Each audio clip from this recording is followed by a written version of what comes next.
जय श्री राम। आज हम एटॉमिक मॉडल में या एटॉमिक स्ट्रक्चर में हम सीखेंगे the frequency of electron in nth orbit. Electron nth orbit में है और electron revolving around the nucleus के चारों तरफ इलेक्ट्रॉन n ऑर्बिट में रिवॉल्व कर रहा है, तो उसकी फ्रीक्वेंसी क्या होगा। तो इसके लिए हम क्या करेंगे, सबसे पहले टाइम पीरियड निकालेंगे। The time period of revolution of electron in nth orbit t equal to क्या होगा, circumference of nth orbit upon speed in nth orbit। circumference of nth orbit क्योंकि वो पूरा एक साइकिल का डिस्टेंस जो है circumference of nth orbit होगा और divided speed in the nth orbit। nth orbit में स्पीड, अब nth circumference of nth orbit क्या होगा, 2πr n divided by velocity होगा vn होगा। अब let f base n fn be the frequency of nth Bohr orbit अगर हम मान ले तो fn क्या होगा, 1/t होगा। तो इसकी वैल्यू 1/t करेंगे तो vn ऊपर जाएगा, vn/2πrn। इसको हम लिख सकते हैं vn इंटू 2πrn। अब vn की वैल्यू क्या है, वेलोसिटी इन nth ऑर्बिट होता है j_2 एप्सिलॉन 0 nh, और radius of orbit radius of nth orbit rn क्या होगा, एप्सिलॉन 0 n² h²/πmze² होगा। तो यहाँ से 1/rn निकालेंगे तो इसका रेसिप्रोकल हो जाएगा, तो πmze² एप्सिलॉन 0 n² h² आ जाएगा। तो हम वैल्यू को पुटअप करेंगे, रख देंगे तो fn इक्वल टू के ze² vn ze²/2 epsilon 0 nh into 1/2π into 1/rn का वैल्यू रखेंगे, ये होगा πmze² एप्सिलॉन 0 n² h²। ये हो गया, मल्टीप्लाई करेंगे तो बनेगा mz²e⁴ divided by 4 epsilon 0² plus n³h³।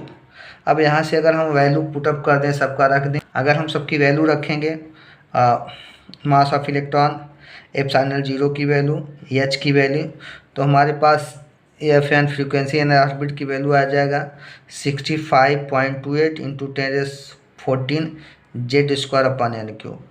Hydrogen atom के लिए z इक्वल टू 1 होता है, तो fn इक्वल टू क्या होगा, 65.28 into 10⁻14 into 1/n² cycles per second. ये हम फ्रीक्वेंसी निकल जाएगा हमारा। अब हम निकालेंगे electron current due to the electron motion in nth orbit. मतलब कि इलेक्ट्रॉन nth ऑर्बिट में मूव कर रहा है तो कितना करंट प्रोड्यूस होगा ऑर्बिट में। अब an electron revolving in an orbit about the nucleus of an atom is a minute current loop and produces magnetic field। मतलब कि इलेक्ट्रॉन न्यूक्लियस के चारों तरफ एक ऑर्बिट में, अगर सर्कुलर ऑर्बिट में घूम रहा है तो वो जो है एक माइन्यूट करंट लूप जैसा, स्मॉल करंट लूप जैसा फ्लो होगा, और उस करंट लूप के कारण उसमें मैग्नेटिक फील्ड प्रोड्यूस होता है। मैग्नेटिक फील्ड किस लिए प्रोड्यूस होता है, क्योंकि करंट जो है उसमें फ्लो होगा, करंट फ्लो होने के कारण उसमें मैग्नेटिक फील्ड प्रोड्यूस होता है। तो अब हमें सपोज करो कि करंट जो है nth ऑर्बिट में in है, तो in क्या होगा, charge of electron E upon time period. तो हमारा करंट का डेफिनेशन क्या होता है, चार्ज अपॉन टाइम। तो चार्ज एक ही इलेक्ट्रॉन है एक ऑर्बिट में, तो एक इलेक्ट्रॉन मूव कर रहा है, और एक साइकिल करने में, पूरा चक्कर लगाने में उसका जो टाइम लगेगा वो टाइम पीरियड के बराबर होता है। इसलिए 1 साइकिल में करंट कितना प्रोड्यूस होगा, E अपॉन Tn। अब यहाँ पे 1/Tn को फ्रीक्वेंसी बोलते हैं, E इंटू fn, या in की वैल्यू होगा, अगर हम Tn की वैल्यू रख दें तो E/2πrn। Tn की वैल्यू क्या है, टाइम पीरियड का ऑफ रिवोल्यूशन 2πn/Vn, तो हो गया E Vn/2πrn। Vn क्या है, velocity of electron in nth orbit, Rn क्या है, रेडियस ऑफ nth ऑर्बिट। अब यहाँ पे टी एन क्या है, time period of revolving electron in nth orbit, और एफ एन की वैल्यू क्या होता है, 1/T एन। तो एफ एन की वैल्यू हमें पता है, एफ एन इक्वल टू होता है एम, एफ एन की वैल्यू हमें मालूम है। तो एफ एन 1/T1 है, एफ एन की वैल्यू है M Z square E power 4 epsilon 0 का स्क्वायर एन एच क्यूब, तो इसकी वैल्यू रखेंगे आई एन इक्वल टू हो गया E into M Z square E power 4/4 epsilon 0 square N Q H Q. तो ये वैल्यू आ जाता है M Z square E power 5/4 epsilon 0 square N Q H Q. तो यहाँ पे देखो करंट किसके proportional, I N proportional to Z square M upon N Q के प्रोपोर्शनल होगा। अब हम निकालेंगे magnetic field at the centre of orbit, मतलब कि इलेक्ट्रॉन अगर nth ऑर्बिट में रिवॉल्व कर रहा है about the nucleus in a atom, then what is the magnetic field at the centre, मतलब एट द न्यूक्लियस पे सेंटर पे कितना मैग्नेटिक फील्ड प्रोड्यूस होगा। तो देखिए हमारा nth ऑर्बिट है जिसमें ये सेंटर पे न्यूक्लियस है सेंटर पे, और इलेक्ट्रॉन nth ऑर्बिट का रेडियस मतलब कि न्यूक्लियस से इलेक्ट्रॉन का डिस्टेंस आर्बिशियन है, और ये न्यूक्लियस है। तो इलेक्ट्रॉन वी वेलोसिटी से मूव कर रहा है, स्पीड से टेंजेंशियल होगा स्पीड। तो यहाँ पे वी एन की वैल्यू जो हमारा फार्मूला है, सिंपली अगर करंट फ्लो हो रहा है, अगर करंट जो है फ्लो हो रहा है इन सर्कुलर लूप में, ये करंट फ्लो होगा क्योंकि इलेक्ट्रॉन मूव कर रहा है, तो होगा mu naught I N upon 2r n होता है करंट का। तो mu naught I upon 2r n, तो ये वैल्यू हो गया, आई एन की वैल्यू रख देंगे M small M Z square E power 4/4 epsilon 0 square N Q H Q. तो बी एन की वैल्यू आ जाएगा mu not M Z square E power 4/4 epsilon square N cube H cube into 1/2 R N की value 1/r n की value रखेंगे M pi M Z square upon epsilon 0 N square H square. तो B N की value आ गया mu not pi M square Z cube E power 6/8 epsilon 0 cube N power 4 H power 5। तो यहाँ पे V N proportional to क्या होगा, Z cube M square upon N power 5।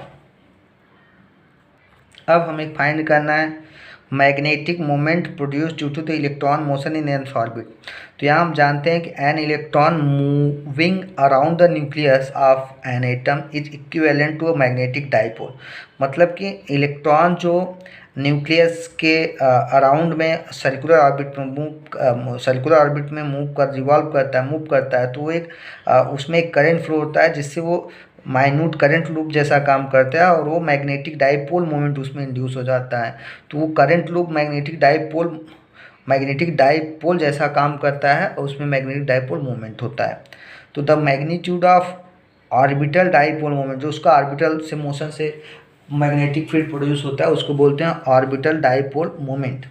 तो vector mu L for a current I N in a loop of area A is, अगर current I N हो, उसका current flow हो रहा है nth orbit में और लूप का एरिया हो, तो magnitude of vector mu L equal to mu L, simply हम म्यू एल से रिप्रेजेंट करेंगे divide I N into A क्या है, पाई आर एन स्क्वायर होता है। अगर nth ऑर्बिट है तो area of nth orbit pi R N square हो जाएगा। अब म्यू एल की वैल्यू क्या होगा, हम वैल्यू पुटअप करेंगे, आई एन की वैल्यू होगा E V N upon 2πr n, इसके पहले हमने फाइंड कर दिया था आई एन की value E V N upon 2πr n होगा।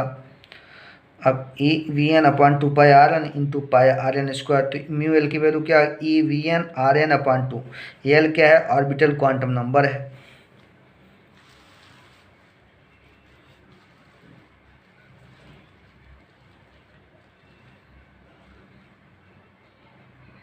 अब इसका जो डायरेक्शन देखते हैं, अगर ये देखो इलेक्ट्रॉन रिवॉल्व कर रहा है वी वेलोसिटी से एंटी क्लॉकवाइज, जिससे को हम अगर इलेक्ट्रॉन एंटी क्लॉकवाइज ऑर्बिट में रिवॉल्व करता है तो उसको बोलते हैं स्पिन अप, अगर इलेक्ट्रॉन क्लॉकवाइज डायरेक्शन में रिवॉल्व करता है उसको बोलते हैं स्पिन डाउन। यहाँ पे स्पिन अप है, वी वेलोसिटी से मूव कर रहा है, तो इसमें जो एंगुलर मोमेंटम का डायरेक्शन होगा वो जेड एक्सिस की तरफ होगा, वेक्टर एल। तो एल है, तो अब इसके इलेक्ट्रॉन जो होता है तो इलेक्ट्रॉन के लिए एल ऊपर की तरफ होगा, क्योंकि चार्ज में नेगेटिव है, इसलिए जो हमारा मैग्नेटिक डाइपोल मोमेंट होगा वो एल के अपोजिट होगा। तो magnetic dipole moment vertically downward होगा, म्यू एल है, मतलब वेक्टर एल के अपोजिट होगा वेक्टर म्यू एल। इलेक्ट्रॉन है जब नेगेटिव चार्ज, इलेक्ट्रॉन के पास नेगेटिव चार्ज होता है, so its magnetic dipole moment vector mu L is opposite in direction to its orbital angular momentum L, whose magnitude is given by L equal to M V R. मतलब ये are और we दोनों पे L का जो direction होता है angular momentum का वो आर और वी दोनों पे परपेंडिकुलर होता है। या हम एल के डायरेक्शन में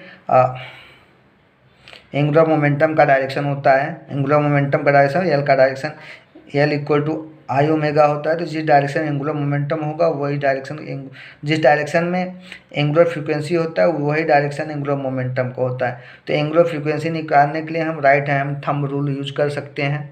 अगर राइट हैंड थंब रूल में क्या होता है कि अगर हमारा फोल्डेड आउटस्टैंड थंब और folded finger represent the folded finger represent the flow of current, then outstretched thumb represent the direction of angular momentum।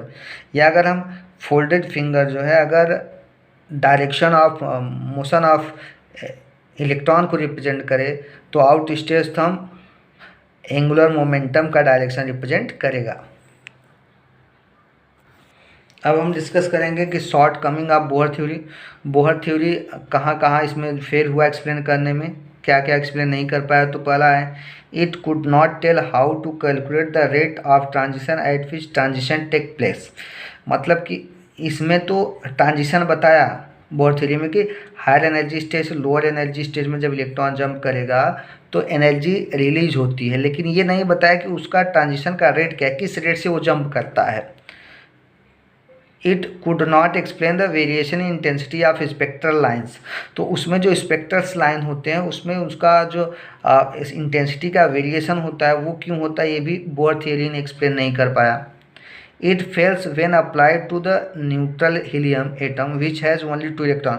जब बोहर थ्योरी को न्यूट्रल हीलियम एटम में अप्लाई किया जाता है जिसमें 2 इलेक्ट्रॉन, उसमें ये जो है फेल हो जाता है।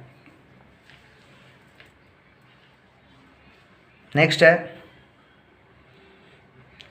It could not explain observe fine structure of spectral lines. तो observe fine structure spectral lines क्या होता है, फाइन स्ट्रक्चर क्या होता है। Fine structure is